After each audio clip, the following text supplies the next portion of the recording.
नमस्कार मित्रों, हम देख रहे थे जुलाई महीने की international chronology MCQ current affairs Rajasthan परिदृश्य। आज भाग 3 में इसको पूरा कर देंगे हम लोग।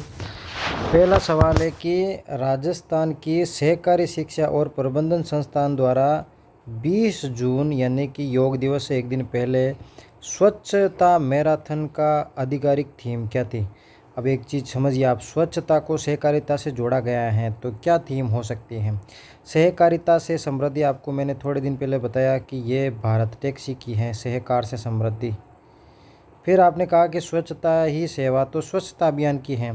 अब आप ध्यान देंगे यहाँ सहकारी है या स्वच्छता है, दोनों चीज़ों को जोड़ना है। स्वच्छता और सहकार, इन दोनों से क्या होगी, समृद्धि। तो यही थीम लग रही है। बहुत आसान है, थोड़ा सा आइडिया लगाओगे तो आप इसमें चीज़ों को याद करने की संभावना कम हो जाएगी। इसमें जो थीम है वो मैंने बता ही दिया आपको। राजस्थान सहकारी शिक्षा और उसका प्रबंधन संस्थान का मुख्यालय आपको पता है, मैक्सिमम नए उद्योग जो प्रबंधन बन रहे हैं वो जयपुर में ही बन रहे हैं। अगले सवाल की तरफ बढ़ते हैं। अगला सवाल है कि बीकानेर में 26 जून को सुपर 50 एक भामाशाह है, उनके द्वारा सुपर 50 कार्यक्रम चलाए जा रहे हैं, जो कि एजुकेशन के मामले में मेघवाल परिवार से हायर एजुकेशन जैसे कि यूपीएससी और नीट की परीक्षाओं की तैयारी करने के लिए कितनी वित्तीय सहायता दी जा रही है, 3 लाख की। क्या चीज़ है, भावना मेघवाल मेमोरियल ट्रस्ट है, ये भावना के नाम से हैं। बीकानेर के 50 प्रतिभावान और ज़रूरतमंद बच्चों को चुना जाएगा और उनका कार्यक्रम चलाया जाएगा सुपर 50, जिसकी शुरुआत है वो केंद्रीय मंत्री अर्जुन राम मेघवाल ने महाराजा गंगा सिंह विश्वविद्यालय से की हैं। और प्रति बच्चे को ये रुपए दिए जाएंगे ताकि वो यूपीएससी वगैरह और नीट वगैरह की तैयारी कर सके। Bhavna Meghwal memorial trust, super 50 Bikaner. बस इतनी ही इन्फॉर्मेशन है। 19 जून 2026 को मुख्यमंत्री साहब ने डीजी दुकान ऐप का शुभारंभ क्या किया। डीजी दुकान ऐसा चीज़ है जिसमें कि भारत के जो नेशनल डीजी नेटवर्क है उसका यूज़ किया जाएगा। और जैसा कि अमेज़न वगैरह पे ऑनलाइन बिक्री होती है, वैसे कि छोटे दुकानदारों को डिजिटली प्लेटफॉर्म का यूज करके अपने मार्केट को व्यापक मार्केट तक फैलाने के लिए राजस्थान सरकार का प्रयास है। एक चीज़ आप याद रखना, जो भी ऑप्शन में सबसे लंबी बात कही जाती है उसका आंसर 90% सही होता है। इसमें भी वही है। जयपुर के बिड़ला ऑडिटोरियम से मुख्यमंत्री साहब के वो पास में था, तो वहीं से उन्होंने शुरुआत की है। इसके लिए जो पीछे यूज़ की जाने वाली टेक्नोलॉजी है वो भारत सरकार की है, open network for digital commerce. Digital commerce के लिए एक ओपन नेटवर्क है, जिस टेक्नोलॉजी के पीछे ये सारी एमएसएमई के लिए क्रांतिकारी पहल की जाएगी। हैदराबाद के बाद जयपुर ऐसा दूसरा शहर बन गया है इसके लिए। इसमें ई कॉमर्स को सीमित कंपनियों से बाहर निकालकर छोटे और मध्यम खुदरा व्यापारी किराना दुकान को डिजिटल क्रांति से जोड़ा जाएगा कि आप अपना सामान कहीं भी बेच सकते हैं। ओएनडीसी की पहले वह 2021 में लॉन्च की गई थी। 3 बातें हैं कि डीजी दुकान ऐप का संबंध किससे है, तो एमएसएमई छोटे दुकानदारों को ई कॉमर्स की बड़ी कंपनियों से निकालकर अपनी डिजिटल क्रांति से जोड़ने पर। फिर है कि क्या ये भारत का पहला राज्य है, नहीं, हैदराबाद ऐसा बन चुका है। राजस्थान का पहला राज्य जयपुर है, पहला शहर जयपुर है। और भारत में दूसरा राज्य राजस्थान, हैदराबाद के बाद जयपुर शहर है। कौन सी टेक्नोलॉजी के नीचे काम करता है, open network for digital commerce, जिसका गठन 2021 में भारत का वाणिज्य मंत्रालय द्वारा कर चुका है। अगला सवाल, लोगो लॉन्च किया है नया, ये जो पूरे भारत में पूरे राजस्थान में 53 गीगावाट अभी थोड़े दिनों पहले न्यूज आई थी, 53 गीगावाट तक का हम लोग हासिल कर चुके हैं। रिन्यूएबल एनर्जी, राजस्थान में सोलर एनर्जी की बहुत संभावना है, उसका नया लोगो अनावरण किया गया है।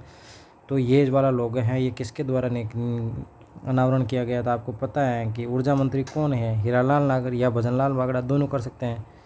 भजनलाल शर्मा, तो हीरालाल नागर हैं, उन्होंने किया है ऊर्जा मंत्री ने। लोगो जैसी छोटी चीज़, नया लोगो है। स्वच्छता आपको पता ही है, यदि क्लीन एनर्जी रहेगी तो हरित ग्रीन एनर्जी है ये, और सतत ऊर्जा की। राजस्थान अक्षय ऊर्जा निगम लिमिटेड की स्थापना 2002 में रेडा और आरएसपीएफसीएल दोनों का विलय करके बनाई गई थी। ये भी सवाल बेसिक में कई बार आ चुका है। राजस्थान सेफ्टी के लिए जयपुर में 15 जून को कावंटिया सर्किल पर लघु नाटक किया है। फ़र्क तो पड़ता है भाई, यदि तुम स्पीड ज़्यादा बढ़ाते हो, ध्यान नहीं रखते हो तो उसका फ़र्क पड़ता है। तो इसकी कौन सी प्रस्तुति?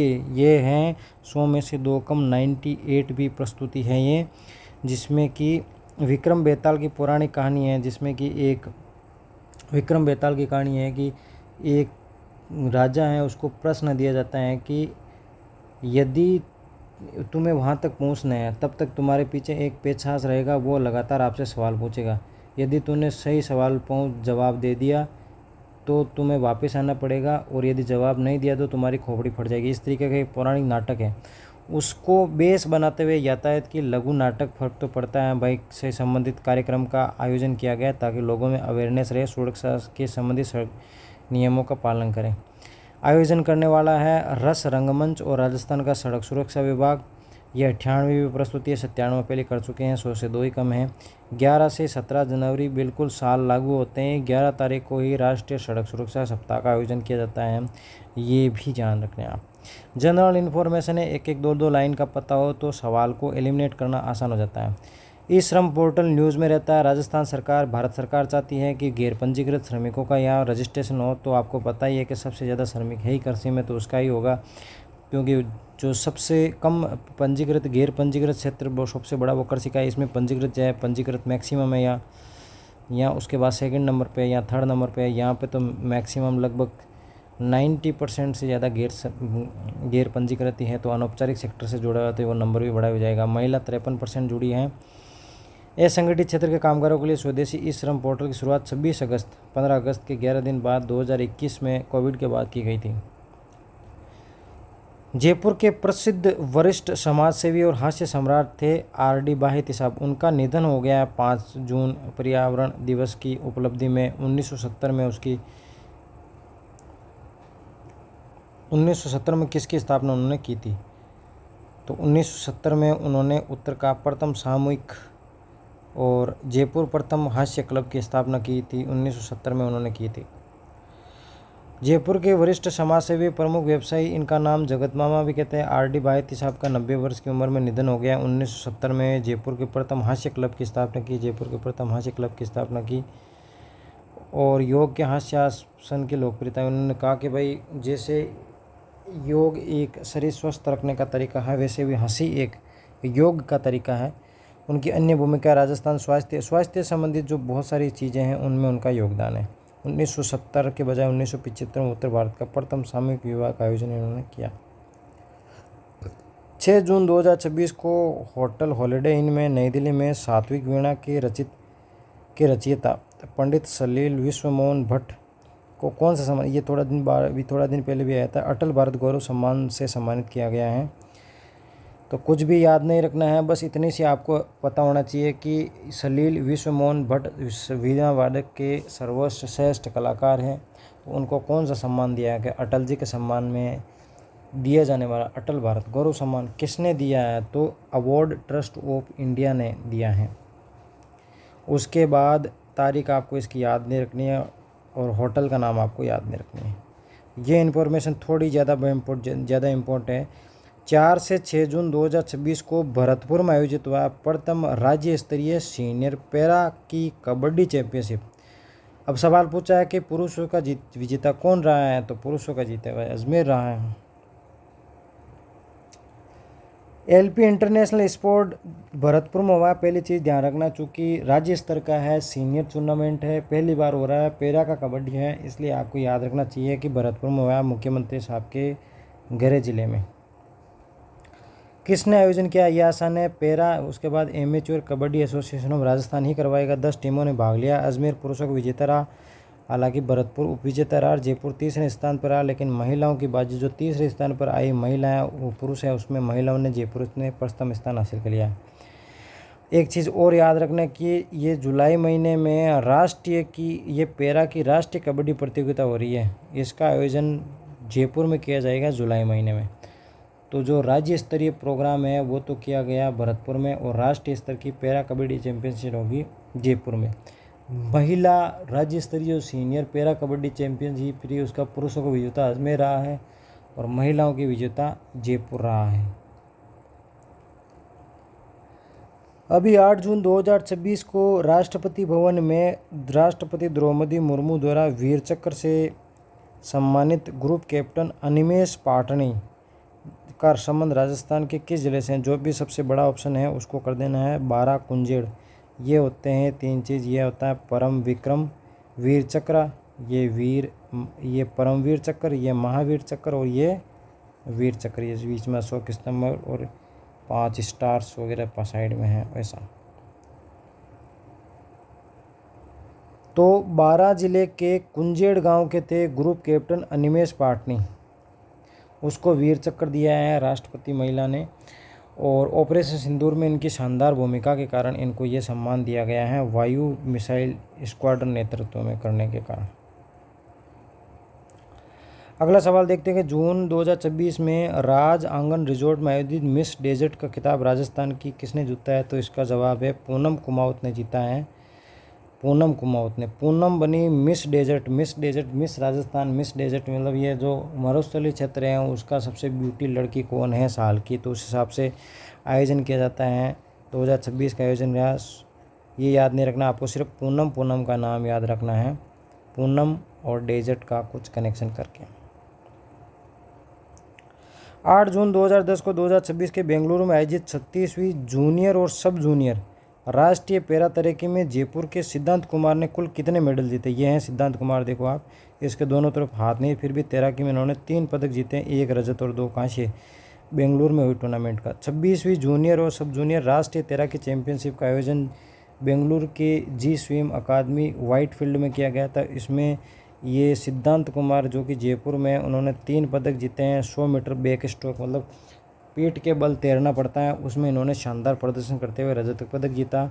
वहीं 200 मीटर की इंडिविजुअल मेडल में यानी कि व्यक्तिगत स्पर्धा में इन्होंने 200 मीटर में कांस्य पदक जीता। और 100 मीटर बटरफ्लाई में ऐसा होता है कि आपको एक बार सर पानी से बाहर निकाल के फिर वापस से स्विम करना पड़ता है, फिर पैरों को भी एक बार पानी से बाहर निकल के वापस से स्विम करना पड़ता है। टफ होती है, बहुत ज़्यादा जटिल काम है। 11 जून 2026 को 98 वर्ष की आयु में दिवंगत प्रसिद्ध मांड गायिकी गौरी देवी का जन्म किस जिले के कोरना गांव में हुआ? तो इनका जन्म बाड़मेर में हुआ। बेसिक इन्फॉर्मेशन है, याद रखना चाहिए। मांड गायिकी थी गौरी देवी, जिनका 11 जून 2026 को 98 वर्ष की आयु में पाले में निधन हुआ है, जिनका जन्म 1998 में बाड़मेर जिले के कोरण गांव में हुआ। कर्म भूमि पाली थी। और ये जो आपको पता है कि जब भी आप गायकी पढ़ते हैं तो मारवाड़ सेक्टर में भैरवी मांड गायकी ज़्यादा पॉपुलर है, तो उन्होंने भैरवी की ये प्रसिद्ध गायकी थी। इनके प्रमुख गाए हुए गीत है केसरिया बालम पधारो मारे देश, डोला थारे देश में, मोर बोले रे मलजी मोर बोले रे, ऐसा समझ। उनको और जो सम्मान मिल सके, जवाहर कला केंद्र का सम्मान, दूरदर्शन सम्मान, Veer Durgadas Rathore lifetime achievement award से संबंधित अवार्ड मिल चुके हैं।